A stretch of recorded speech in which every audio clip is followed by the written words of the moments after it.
Hey, good morning, fifth grade. Throughout this last chapter that we just did, which is chapter 2, we talked about how the Europeans, whether that was Spanish explorers or other European explorers, affected the way we traded or affected the lives of the Native Americans and the Native peoples that were on North and South America before they ever came over and explored.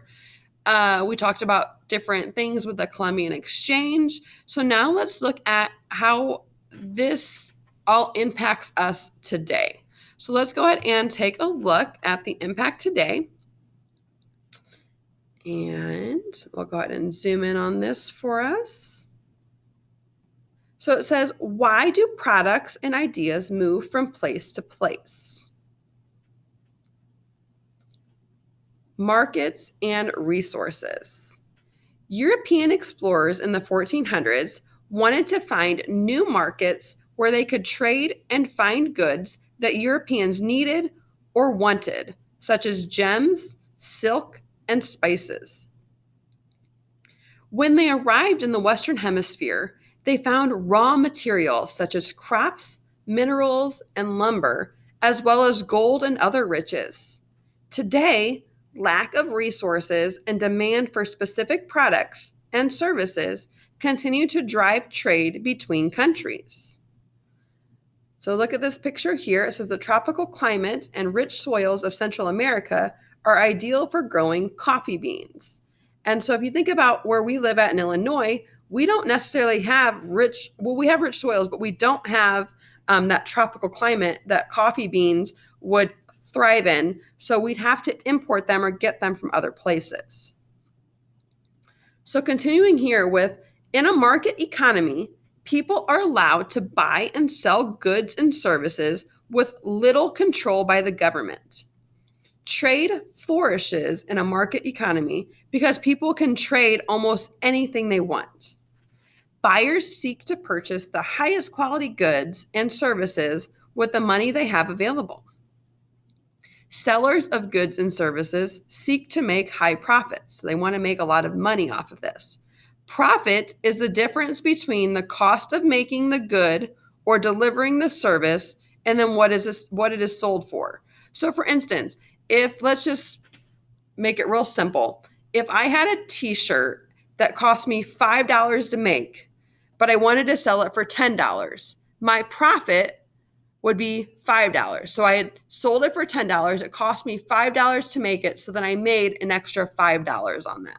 So that's what profit would be. The most important goods in a nation's economy often depend on what resources the nation has available.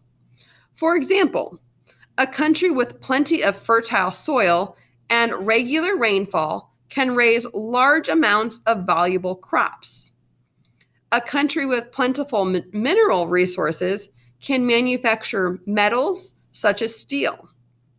Large forests can provide the resources for a lumber industry. An outstanding educational system would be a helpful resource for a technology industry. In the Western Hemisphere, there are many regions well suited to growing grain and soybeans, especially in the Great Plains regions of the United States and Canada. We're in that Great Plains region. In both North and South America, much of these crops are used to feed cattle, pigs, and chickens. In the tropical regions of Latin America and the Caribbean, the climate creates ideal conditions for growing coffee beans and sugarcane. The Spanish explorers who first arrived in the Western Hemisphere grew wealthy from the region's gold and silver. Today, gold is still an important mineral in Peru and in North America. But the most important mineral resource is petroleum. Nations with large oil reserves include Canada, Venezuela, and the United States, Brazil, and Ecuador. Other important mineral resources include iron ore and coal. So petroleum is what we make gasoline from. So that's the large oil reserves. The combination of natural resources, human resources, education, and technology can help countries grow key industries. The aerospace industry plays a key role in the the economies of the United States and Brazil. The United States produces many of the largest jet airplanes, and Brazil produces many mid-sized jet airplanes. So you can see these pictures here. So this is an Embraer 120ER from Brazil, and this would be a Boeing 777 jet from the United States. Trade. Because the United States economy is so large and foreign trade plays a key role in its success, U.S. goods are shipped to all parts of the world, and dozens of nations ship goods to the United States. The goods and services sent to other countries are called exports, and the goods and services received from other countries are called imports. So anything that we produce in the United States and send to other countries, we export them. We send them away. And any goods that are made in other countries and they come into the country are imports. M sounds like in. We're taking them into our country. U.S. exported goods include both manufactured products and raw material. Electronic goods and transportation equipment are important categories of manufactured exports.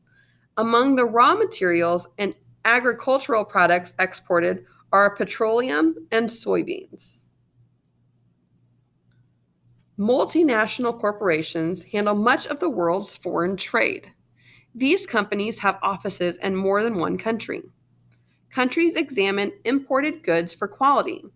They also may charge a fee called a tariff on imported goods. So it's like a tax.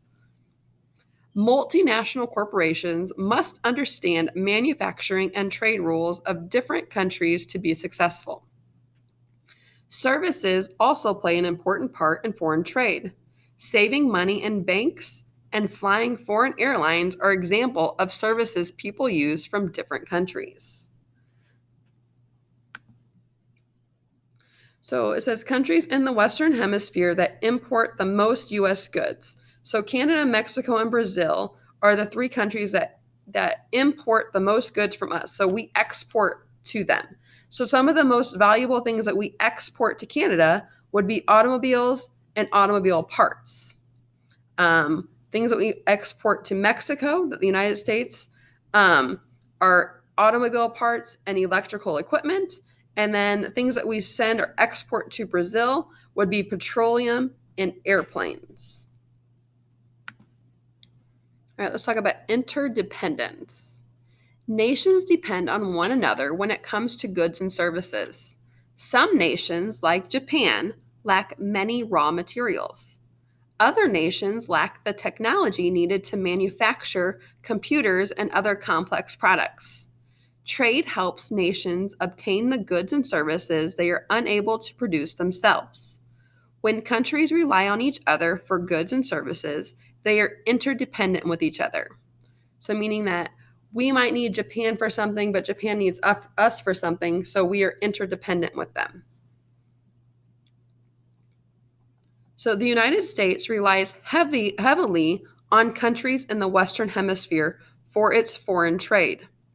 Two of its top three trading partners, Mexico and Canada, are in the Western Hemisphere. The other top trading partner is China. Some U.S. companies have factories in Canada and Mexico and in other countries because of resources available there. Often, U.S. companies make products in other countries because of lower costs. Among the products made in Canadian and Mexican factories are automobiles and appliances. All nations have trade agreements with each other, but sometimes disagreements arise. When this happens, the World Trade Organization, the WTO, based in Switzerland, helps resolve these disagreements. The World Trade Organization cannot force a solution, but it can hold hearings and make recommendations to help resolve the dispute. Non-governmental organizations also are involved in trade. They often will focus on a particular issue. For example, the World Wildlife Fund monitors trade involving endangered species. So this picture, and there was the automobile on the other page, it says automobiles are one of the most important goods in U.S. foreign trade. These cars are being made in Canada for export to the United States.